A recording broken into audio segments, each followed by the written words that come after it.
नमस्कार दोस्तों, जून महीना लागू होने वाला है और 1 जून 2024 से राजस्थान में कुल 10 बड़े और जरूरी बदलाव लागू होने वाले हैं। जून महीने में लोकसभा के परिणाम भी आने वाले हैं। 1 जून से राजस्थान में क्या क्या बदलाव होंगे, आइए इस वीडियो में जानते हैं। 1 जून से राजस्थान सरकार 5 बड़ी घोषणा भी लागू करेगी, जिसका फायदा आपको बिल्कुल फ्री मिलेगा। आप भी राजस्थान के निवासी है तो इस वीडियो के कमेंट में अपने जिले का नाम जरूर लिखें कि किस जिले से इस वीडियो को देख रहे हैं। सबसे पहले यह है कि राजस्थान में रोडवेज कर्मियों पर बड़ा अपडेट, रजिस्टर में बंद होगी अटेंडेंस। जून से लागू होगा नया सिस्टम। राजस्थान में रोडवेज कर्मियों को लेकर बड़ा अपडेट। प्रदेश भर के रोडवेज डिपो में अब जल्द ही कार्मिकों की उपस्थिति दर्ज करने के काम में आने वाले रजिस्टर रद्दी हो जाएंगे, क्योंकि अब रजिस्टर में हाजिरी भरने की प्रणाली सभी डिपो में बंद हो जाएगी। कार्मिकों की हाजिरी मोबाइल ऐप के जरिए भरी जाएगी। राजस्थान राज्य पथ परिवहन निगम के कार्मिकों की हाजिरी रजिस्टर के स्थान पर मोबाइल ऐप से दर्ज की जाएगी। रोडवेज मुख्यालय ने इसकी तैयारी शुरू कर दी है। जून के पहले सप्ताह तक हाजिरी भरने की नई प्रणाली शुरू होने की उम्मीद है।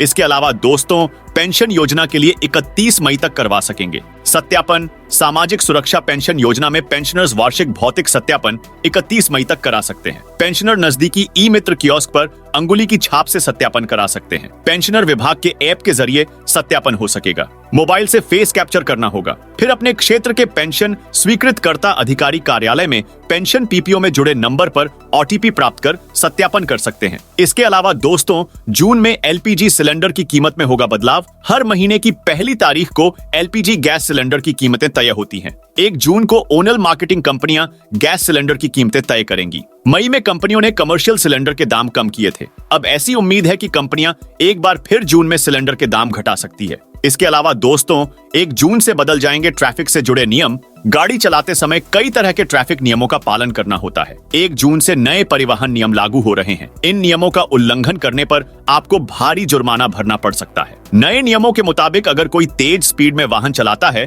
तो उसको 1000 रुपए से 2000 रुपए का जुर्माना देना होगा। तेज गति से गाड़ी चलाने वाले पर 1000 रुपए से 2000 रुपए तक का जुर्माना भरना पड़ सकता है। वहीं बिना लाइसेंस गाड़ी चलाने पर 500 रुपए का जुर्माना देना होगा। हेलमेट न पहनने पर 100 रुपए का जुर्माना, सीट बेल्ट न पहनने पर 100 रुपए का जुर्माना देना होगा। साथ ही नाबालिग को गाड़ी चलाने पर 25,000 रुपए जुर्माना देना होगा। भारत में ड्राइविंग की उम्र 18 साल है। यदि कोई नाबालिग यानी 18 साल से कम उम्र का नाबालिग वाहन चलाता है तो उस पर भारी जुर्माना लगाया जाएगा। अगर कोई नाबालिग गाड़ी चलाते हुए पकड़ा गया तो उसे 25,000 रुपए तक का जुर्माना देना होगा। इसके अलावा नाबालिग को 25 साल की उम्र तक ड्राइविंग लाइसेंस नहीं मिलेगा। इसके अलावा दोस्तों, आधार अपडेट करने की डेट बढ़ी। केंद्र ने फ्री में आधार अपडेट करने की समय सीमा एक बार फिर 14 जून 2024 तक बढ़ा दी है। पहले यह समय सीमा 14 मार्च को समाप्त हो रही थी। इससे पहले यह समय सीमा 14 दिसंबर 2023 थी। अब आप भी 14 जून 2024 तक फ्री में आधार कार्ड में अपडेट करा सकते हैं।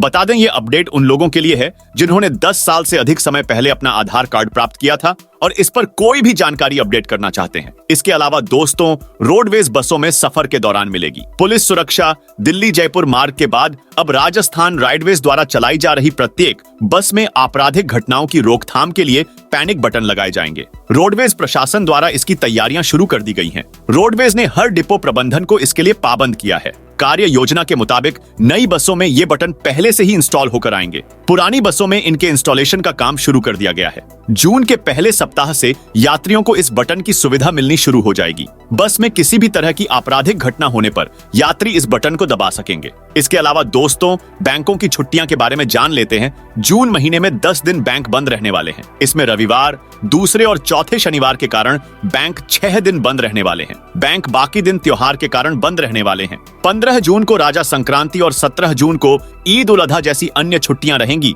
जो कुछ राज्यों को छोड़कर भारत के सभी बैंकों पर लागू होंगी। इसके अलावा दोस्तों, अब आरटीओ जाने की जरूरत नहीं। ड्राइविंग स्कूल से बनेगा ड्राइविंग लाइसेंस। 1 जून से लागू होंगे नए नियम। ऐसे बहुत से लोग होंगे जो 18 साल के होने का इंतजार कर रहे होंगे ताकि ड्राइविंग लाइसेंस के लिए अप्लाई कर सकें और लीगल तौर पर ड्राइव कर सकें। अब तक ड्राइविंग लाइसेंस के लिए रीजनल आरटीओ जाने की जरूरत होती थी, लेकिन भारत सरकार ने नियमों में बदलाव किया है। अब किसी व्यक्ति को ड्राइविंग लाइसेंस के लिए अप्लाई करने के लिए आरटीओ जाकर टेस्ट देने की जरूरत नहीं है। आप किसी ऑथराइज्ड प्राइवेट इंस्टीट्यूट से भी ड्राइविंग टेस्ट पास कर सकते हैं। इसके अलावा दोस्तों, प्राइवेट स्कूलों में 3 साल तक नहीं बढ़ेगी फीस। प्रदेश में संचालित हो रहे प्राइवेट स्कूलों को लेकर शिक्षा विभाग ने नई गाइडलाइन जारी की है। इसमें किताबों, यूनिफॉर्म और फीस बढ़ोतरी को लेकर नियम तय किए गए हैं। पेरेंट्स अब स्कूल के अलावा बाजार से भी यूनिफॉर्म और किताबें खरीद सकेंगे। प्राइवेट स्कूल में फीस निर्धारण को लेकर पेरेंट्स टीचर्स की एक कमेटी का गठन करना होगा। यह कमेटी फीस का निर्धारण करेगी। इस फीस कमेटी के सभी सदस्यों का नाम,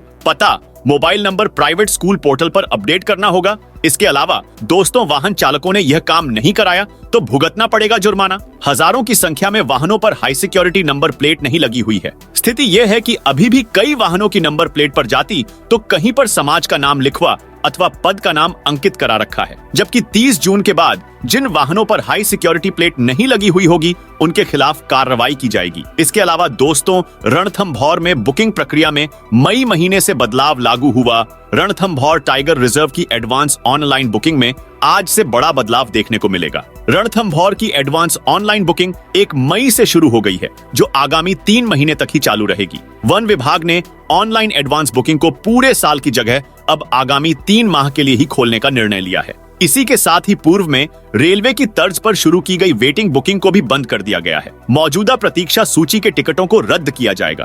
पर्यटकों की सुविधा के लिए और बुकिंग प्रक्रिया और अन्य व्यवस्था में लगातार सुधार करने की दृष्टि से अब वन विभाग पर्यटकों के लिए एक ऑनलाइन फीडबैक सिस्टम भी शुरू कर रहा है। इसकी भी लगातार मॉनिटरिंग की व्यवस्था भी सुनिश्चित की जाएगी। साथ ही पर्यटकों को बुकिंग निरस्त कराने पर अधिकतम 3 माह के भीतर राशि को रिफंड किया जाएगा। इसके अलावा दोस्तों, भीषण गर्मी में मनरेगा श्रमिकों के लिए आई खुशखबरी। विभाग का आदेश जारी। ग्रामीण विकास एवं पंचायती राज विभाग ने गर्मी को देखते हुए मनरेगा कार्यों का समय परिवर्तित कर प्रातः 5:30 बजे से मध्याह्न 12:30 बजे तक निर्धारित किया है। बाड़मेर जिले में योजनांतर्गत कार्यों का समय तुरंत प्रभाव से प्रातः 5:30 बजे से मध्याह्न 12:30 बजे तक विश्राम काल रहित निर्धारित किया गया है। यह व्यवस्था 15 जुलाई तक लागू रहेगी। इसके अलावा दोस्तों, सरकार ने प्याज निर्यात से बैन हटाया। सरकार ने प्याज के एक्सपोर्ट से शनिवार को बैन हटा दिया। हालांकि इसके लिए मिनिमम एक्सपोर्ट प्राइस MEP